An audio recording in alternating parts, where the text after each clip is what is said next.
नमस्कार, मैं कमलेश कबीर आपका एक बार फिर स्वागत करता हूं इस नए एपिसोड में। आज के इस एपिसोड में हम बात करेंगे भारत की न्यायपालिका की।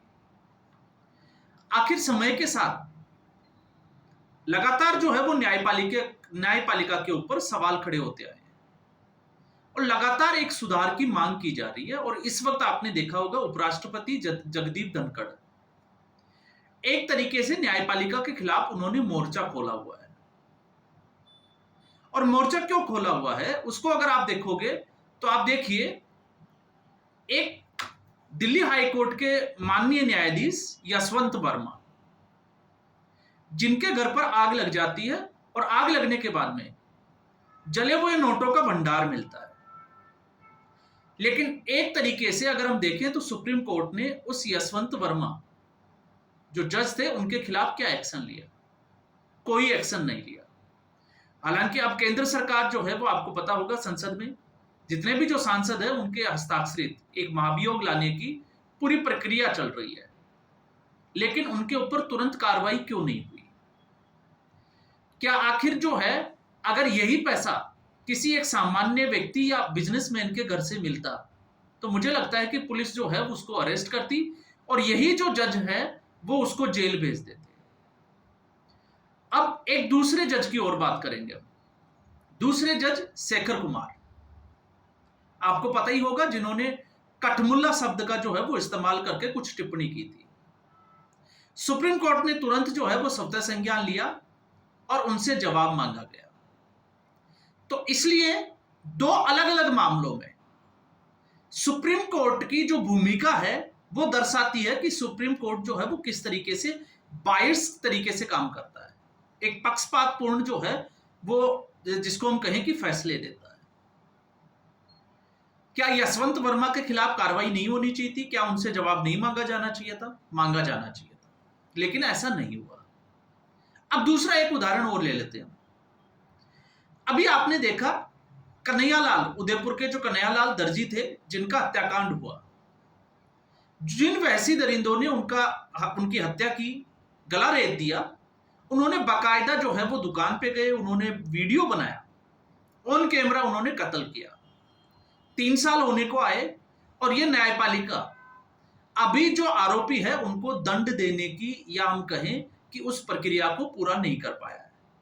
लेकिन अब आप देखिए, ये एक वास्तविकता पे हुआ, क्योंकि जहां हम बात करते हैं ना रियल लाइफ और रियल लाइफ, तो रियल लाइफ में क्या हुआ पूरे देश ने देखा। लेकिन सवाल खड़ा यह होता है कि न्यायपालिका की जिम्मेवारी क्या थी? आखिर न्यायपालिका ने क्या एक्शन लिया? क्या जो वैसी दरिंदे पकड़े गए उनको फांसी की सजा नहीं होनी चाहिए थी? अब किस एविडेंस की? क्योंकि न्यायपालिका जो है वो सबूतों के आधार पर चलती है।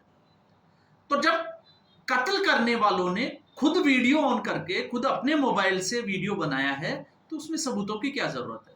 सबूत तो सामने है, तो फिर पहली सुनवाई पे ही फांसी की सजा क्यों नहीं दी गई? सवाल तो खड़े होते हैं। लेकिन फिर हम आ जाते हैं फिल्मी दुनिया। अब फिल्मी दुनिया में उसी कत्ल को लेके एक फिल्म बनाई जाती है जिसका रियलिटीज के बजाय जो है वो हम रील की बात कर सकते हैं। और फिल्मी दुनिया में जो है वो उस कत्ल को एक फोटोशूट किया जाता है, एक दृश्य दिखाया जाता है और 3 दिन में दिल्ली हाई कोर्ट उसके ऊपर स्टे ऑर्डर दे देता है। अब क्यों दे देता है, उसकी मानसिकता क्या है, मुझे नहीं पता। और मुझे लगता है कि शायद आप भी जो है वो इसको समझ नहीं पाओगे। अब स्थिति जो है वो इसके भी उलट तक कहां तक जा सकती है, हम उसकी बात करते हैं कि आखिर हम न्यायपालिका की बात क्यों कर रहे हैं। क्योंकि माननीय न्यायाधीश के किसी भी फैसले के खिलाफ कोई भी नहीं जा सकता। अगर हम जाने की कोशिश करें तो आपको और हमें जो है वो, आपको पता है, कंटेम्प्ट ऑफ कोर्ट जो है वो हो सकता है, सजा हो सकती है। इसलिए न्यायपालिका का जो निर्णय है वो सर्वमान्य माना जाता है। लेकिन सवाल क्यों खड़े होते हैं? सवाल इसलिए खड़े होते हैं क्योंकि जब मैं बात कर रहा हूं मोहम्मद रियाज की, मोहम्मद रियाज जो कि सोशल मीडिया पे एक्टिव रहता है, इंस्टाग्राम पे भी है। अब ऑपरेशन सिंदूर आपको पता ही होगा, मई की शुरुआत में ऑपरेशन सिंदूर लॉन्च होता है और उसके बाद पाकिस्तान के 9 आतंकी ठिकानों के ऊपर एक्शन लिया जाता है, एयर स्ट्राइक की जाती है। और उसके अगले 2 दिन तक आपने देखा कि रात को किस तरीके से पाकिस्तान की तरफ से ड्रोन भेजे गए और इधर से जो है वो फिर उनको एयर डिफेंस सिस्टम ने मार गिराया। लेकिन इसी बीच मोहम्मद रियाज ने अपने इंस्टाग्राम पर एक पोस्ट डाली और पोस्ट ये थी, चाहे जो भी हो जाए सपोर्ट तो हम पाकिस्तान का ही करेंगे। अब मोहम्मद रियाज के खिलाफ जो है वो केस होता है और 25 मई को मोहम्मद रियाज को जेल हो जाती है। इलाहाबाद हाईकोर्ट जो है वो इसकी सुनवाई करता है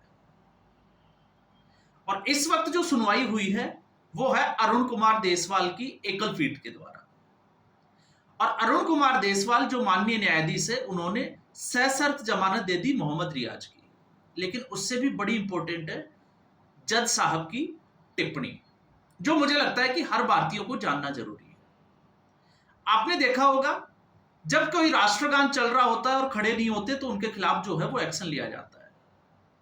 कोई तिरंगे का अपमान करता है, उसके खिलाफ भी एक्शन लिया जाता है। अब यहां पर देखिए मामला क्या है। मामला है इंटेंशन का, कि जिस वक्त ऑपरेशन सिंदूर चल रहा है, पाकिस्तान के साथ माहौल खराब है, उस वक्त एक व्यक्ति जो है वो टिप्पणी करता है तो पूरे देश को समझ में आता है कि आखिर ये पोस्ट क्यों डाली गई है और ये समुदाय विशेष के लोगों के द्वारा क्यों डाली जाती है। और आपने देखा होगा रिएक्शन भी आपने देखा, अगर कलकत्ता, आपने पश्चिमी बंगाल के मुर्शिदाबाद, दिल्ली में सीए और एनआरसी, जिसका दूर दूर तक जो है वो किसी की नागरिकता लेने का नहीं, नागरिकता देने का कानून था, तो किसी की नागरिकता छीनने का तो कोई सवाल ही खड़ा नहीं होता था। लेकिन फिर भी दिल्ली को दंगों में झोंका गया, तब जो है वो स्वतः संज्ञान नहीं लिया जाता है। लेकिन यहां पर अरुण कुमार देसवाल को लगता है कि बीएनएस की जो धारा 152, वैसे 2 धाराएं जो है वो मोहम्मद रियाज के ऊपर लगाई गई थी, एक 152 और एक 196। तो 152 जो है वो सोच समझकर लगानी चाहिए, यह पुलिस को नसीहत दी गई है।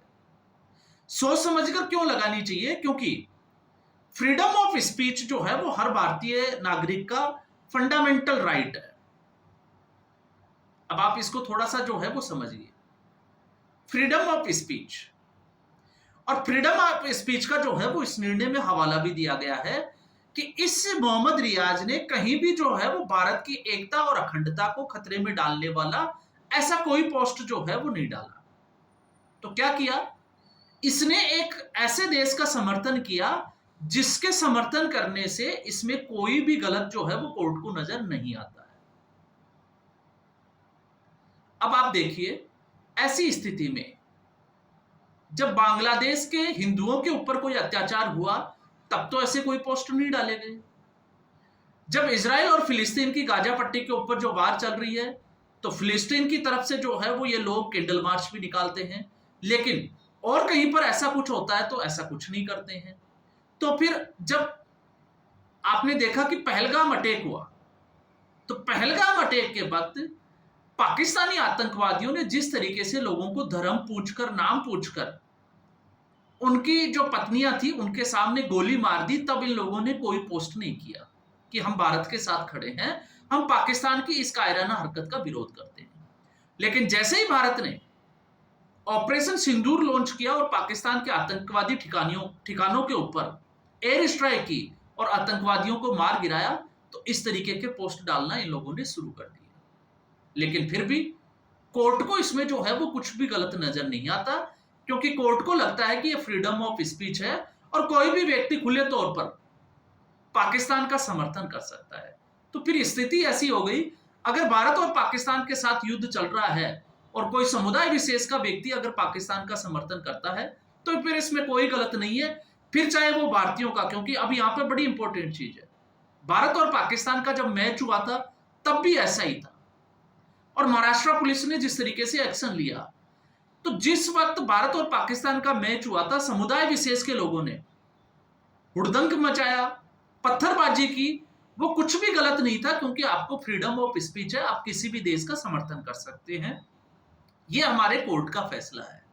तो इसलिए मुझे लगा कि कोर्ट, हमारी जो न्यायपालिका है, उसकी इस व्यवस्था के ऊपर क्योंकि जब हम कहते हैं ना कि आज भी हमें भारत को जो है वो पाकिस्तान, चाइना उससे खतरा नहीं है, उससे ज्यादा खतरा है भारत में रहने वाले ऐसे बुद्धिजीवियों से जो इस तरह के जो है वो फैसले या इस तरीके की जो है वो तार्किक बात करते हैं, जिसके पीछे कोई तर्क नहीं होता है।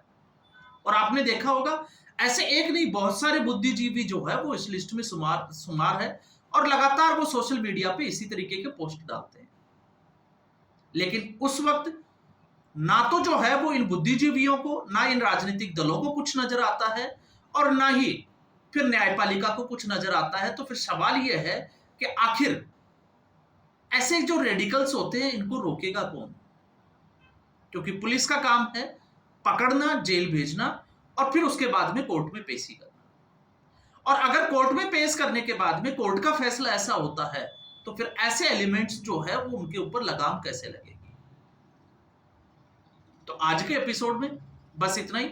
उम्मीद करूंगा वीडियो एपिसोड आपको पसंद आया होगा। वीडियो को लाइक करें, शेयर करें, चैनल जरूर सब्सक्राइब करें। धन्यवाद।